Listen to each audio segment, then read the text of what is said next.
Hello, everybody. So this is a video I just can't not cut.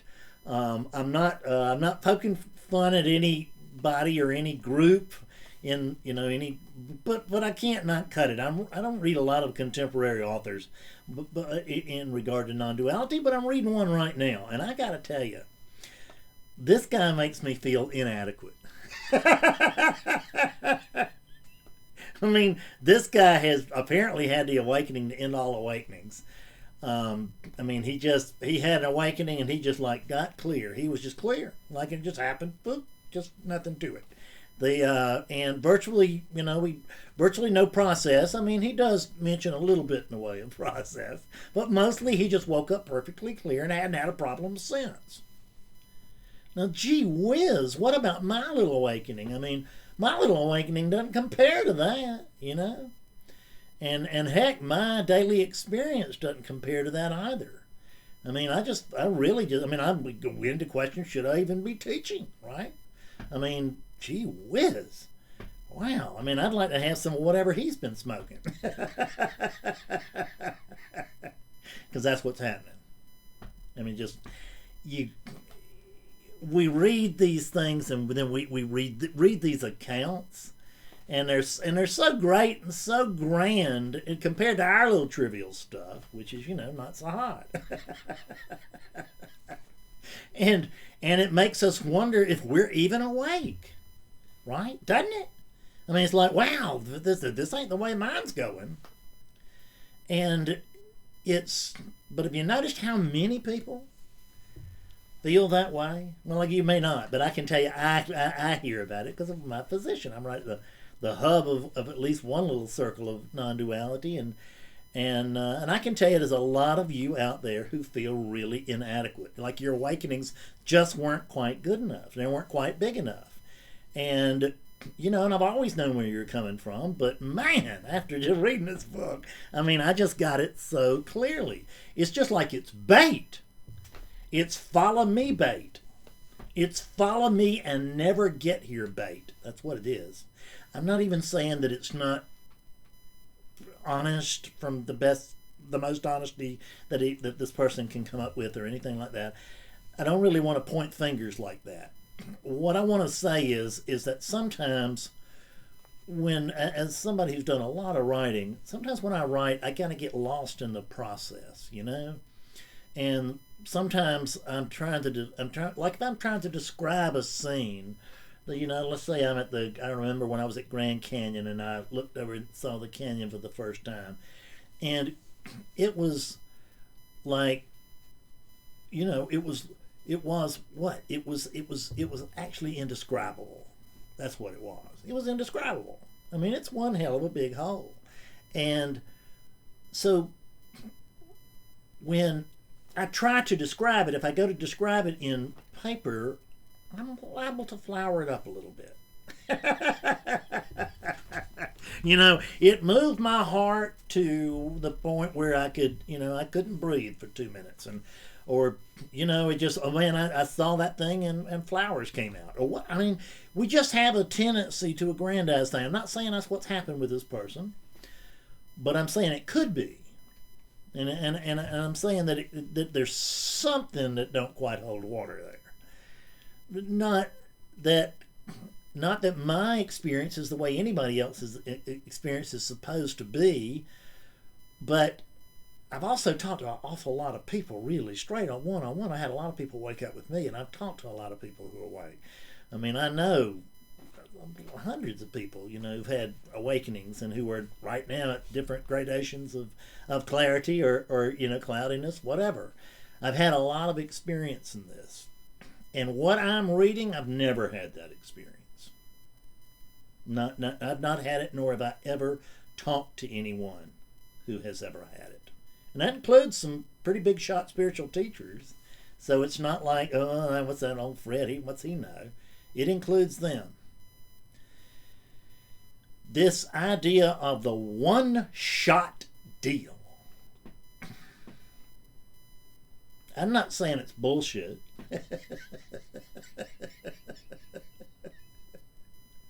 But I'm also not saying it's not. I'm saying that if it isn't, it's very, very rare. What matters is not that, is what's our experience. What's our experience like? That's all that matters. See, I think my awakening should compare favorably to everybody else's awakening. That's not true. My awakening is the way that this awakening is, the way that oneness is coming to flowering through this unit. And it doesn't need to compare to anything. And in fact, it doesn't compare to anything. It just is the way it is. It is what it is, period. So,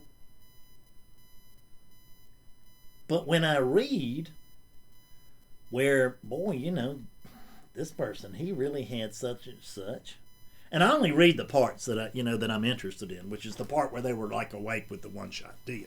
I don't want to read about all these years that where they were getting used to this thing.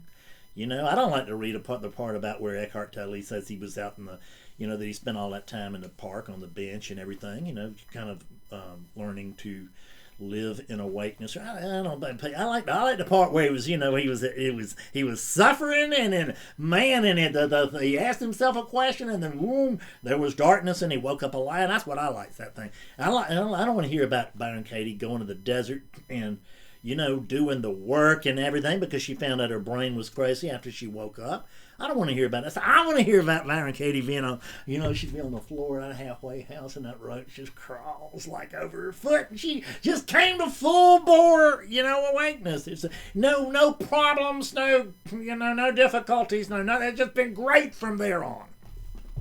So first she woke up, then she got rich and famous. That's the awakening I'm looking for, isn't it? Isn't that the one you want? Who wouldn't want that? But it's not the way it's happened here. And I will bet money it's not the way it's happened there either. And of the hundreds of people that I know, it's never happened with one of them either. So I don't want to say it's a myth, but I don't want to declare it's not.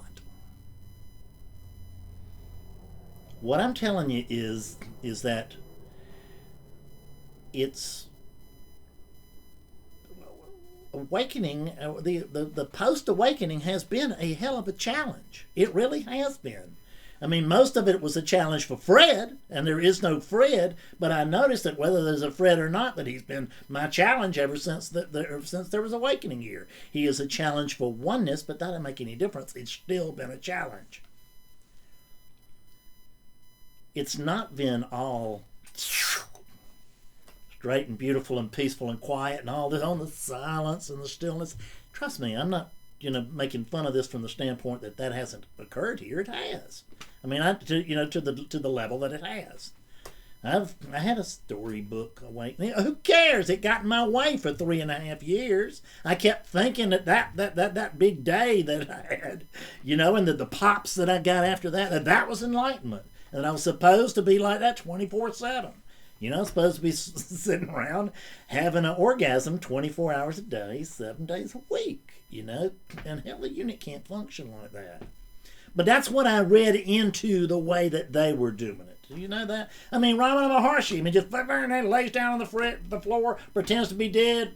Boom! God almighty, he's a saint.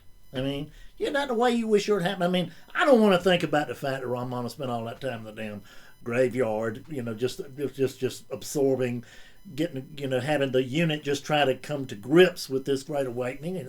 Rats biting his feet and stuff. I don't want to hear about that.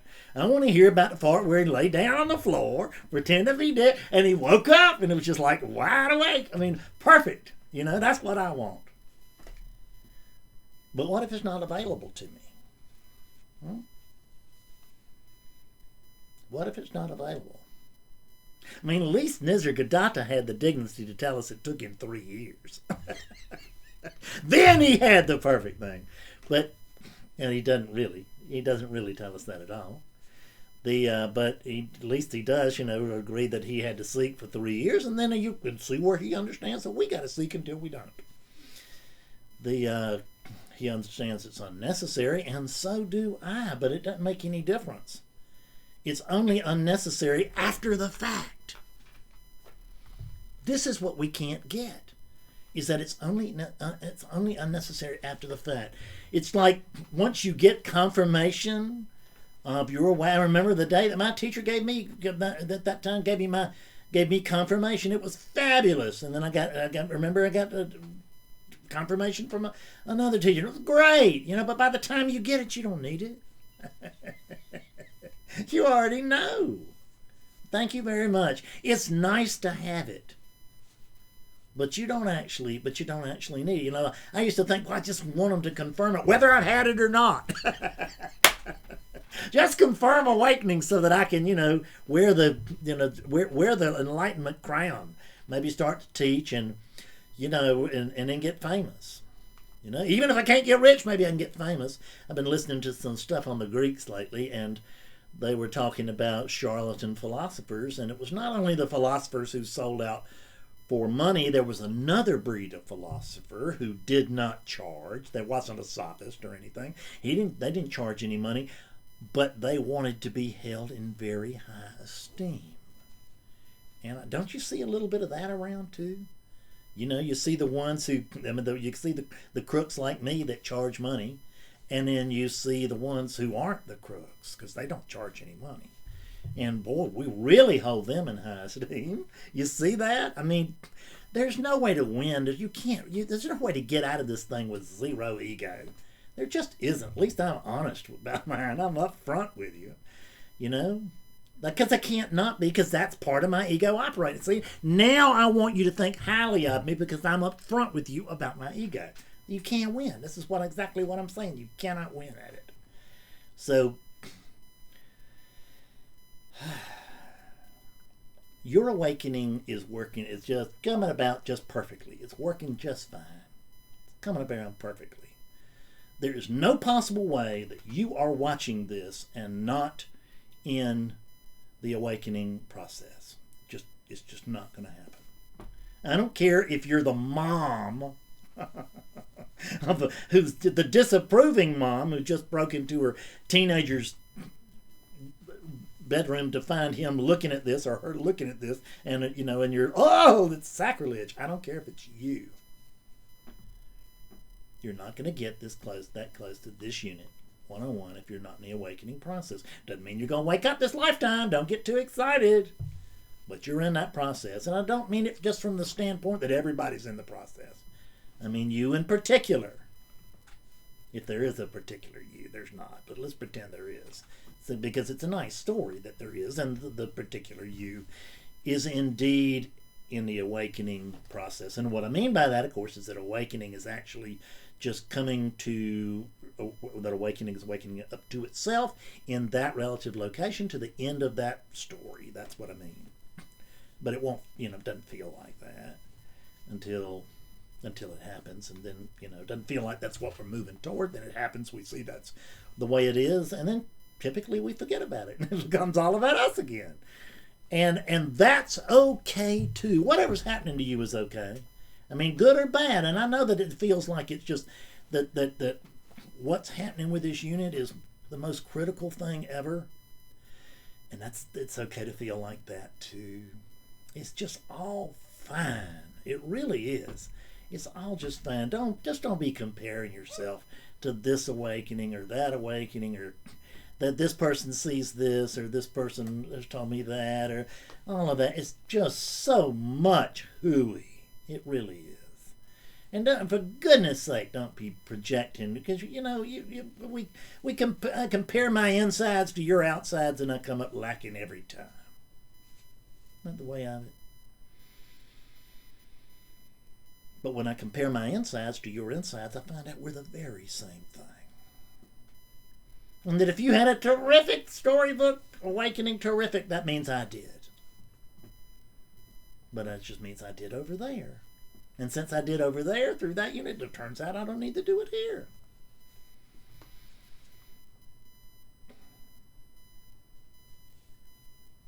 It's all being handled. It's all taken care of. Why don't you just relax? Why don't you just relax and let it go the way it's going anyway? Thanks a lot. See you a little later. Bye.